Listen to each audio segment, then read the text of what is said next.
No, Lonzo, you're at an interesting age where your history, uh, meaning you've seen so much. You've been through so much, 6 decades or whatever the case is. The world has changed so much. You mentioned drive-by earlier. What do you remember? Because you lived before and after the drive-by. What do you remember when the first drive-by happened? Or what do you remember when drive-by started occurring on a regular basis in Los Angeles? Can I tell you a quick story? I did a drive-by one time. I ain't bullshit. I did a drive-by one time. I got into it with some guys around the corner from my house, and my uncle that gave me this 22 bolt action pistol. I mean, rifle. You know what a bolt action is? A bolt action is like, okay, this motherfucker is just shy of a musket, okay? And me and these guys, I got into it, and I snapped on this guy. I almost fucked him up pretty bad. Older dude, bigger dude. And I snapped, and I was going to cut him with this bottle with my cousin and kept me from hurting him.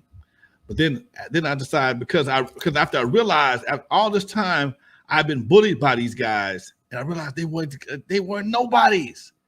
So I started terrorizing their ass. Okay. And I drove by their house a couple of times. They always sat in front of the house. I had this old 22 bolt action musket. And I, shoot up in the air and watch them run and shit. I never shot at nobody. I shoot up in the air. But it was enough to establish it was a drive-by. I had an old raggedy ass station wagon. My cousin would drive. I pop out the back window. Pow! Oh, it's bullshit. Dude, I done some shit. Never shot nobody. But at that time, I was a young, crazy ass dude. Okay? I was a young, crazy kid. With a bolt, they'd have shot back, it took me 20 minutes to reload my gun, shit. But when it came down to current drive-bys with AK-47s, machine guns, Uzis, whatever the case may be, man, that's one of the most terrifying things you can experience, dude. Fortunately for me, I've never been around one personally, but I just witnessed the carnage of one. Okay, something that just happened, and you just see the carnage of people trying to get out of the way, the bullets in the houses, whatever the case may be, and it's a really, as they say, surreal situation, dude. Like, God damn, nobody died, but it shook a lot of people up, and that's the part that it made me think and appreciate the fact that I wasn't there 2 minutes before that happened. You're almost literally, you hear the shots and you turn the corner, okay? And like, God damn, what happened? And that's kind of shit that was happening. You would hear that shit in the hood regularly. It was no big deal, but it was a big deal, but it was no big deal because at some point in time, you almost got used to it, Doc. And that's the part that's sad. You almost got used to it. And even in the 90s, man, clubs was not safe. Parking lots was not safe for the club. Dude, it was horrible, dude.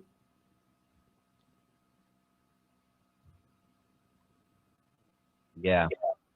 I remember the 90s, and my best friend could attest to this. I would say from 91 to 99, we were in or around, and keep in mind, we are no gangsters. We're nothing. We're just regular civilians. 7 drive-bys, just random drive-bys. He lived in Compton, so it was a rare occurrence, as you say, but it was just, like you said, it was just a thing. Like, hey, we're going to go out to this. And keep in mind, I was a teenager at that time, so I'm out in the streets more than you are. You know what I mean, at this time. And I just remember thinking like, hey, we're going to go to this party tonight. Now you get shot up. You guys ready? You walk in. Like, even as a civilian, you had to think differently in 92, 93. It was a rough time. It's rough now, but if you could survive the 90s, I think we could survive whatever's going on right now. The 90s were rough, bro. I remember it's guys right now. I could tell an old gangbanger or old lowrider, they won't make left turns. They will not want to get caught in the left-hand turning lane. You see them right now. And then some guys, you wonder why. I was wondering why some guys, when they they're riding with their girls, they pumping gas and they sit way back in the seat. Okay. And they got their little cute girlfriend out pumping the gas. I think this, what kind of nigga is this? Got his girl pumping gas and he's laying in the seat playing on his phone and shit. He don't nobody know where the hell he's in the car. That's what's wrong. The gas station was a hot spot for activity. So cats that knew they was out of pocket or just didn't want their girl to know that she was in danger for being with him, they lay the seat back almost damn now flat. Let her pump the gas and give her some excuse about having to make a phone call or something like that. and she not knowing, she a little polypure, don't know what's going on, but he trying to make sure ain't nobody see his ass in the wrong territory. That I had to learn that from one of my younger buddies.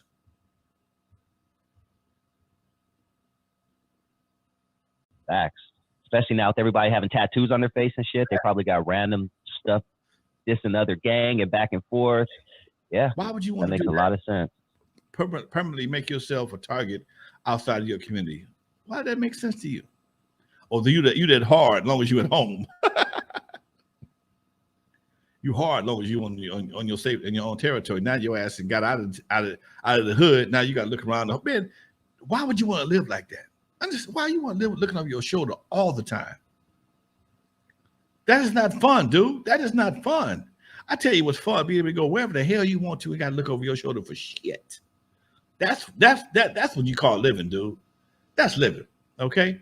When you can go anywhere you want to go and not have to worry about somebody running up on you, talking about some money or some bullshit or whatever the case may be.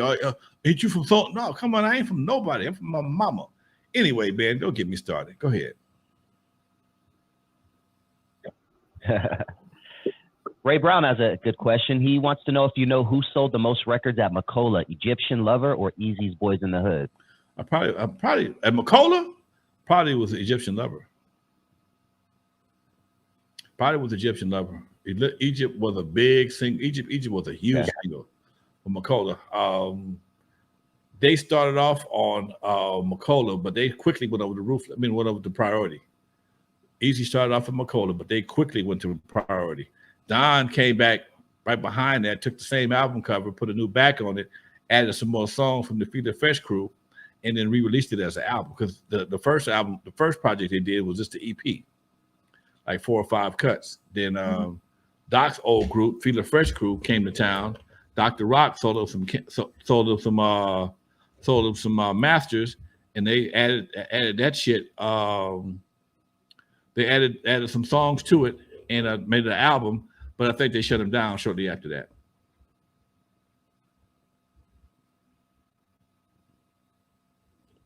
How did it work back then when one would jump from, say, a Michel'le to a Priority, and maybe even use Eazy and N.W.A as an example? What was the process for that? Is it just buzzing in the street so much they can't handle it and they need the big guy to help them out? Like, what would be the benefits of them jumping from Michel'le to Priority? When you went to Michel'le, you paid for your own pressing, your own recording, everything. Michel'le just distributed your stuff to the general public. You had to have somebody else work the radio, work the streets, everything. You had to have your own people. Michel'le just pressed records and shipped them. When you got a big enough buzz, any and everybody might come looking for you. It was like I think I said it last week with me and Dre. Michel'le was like college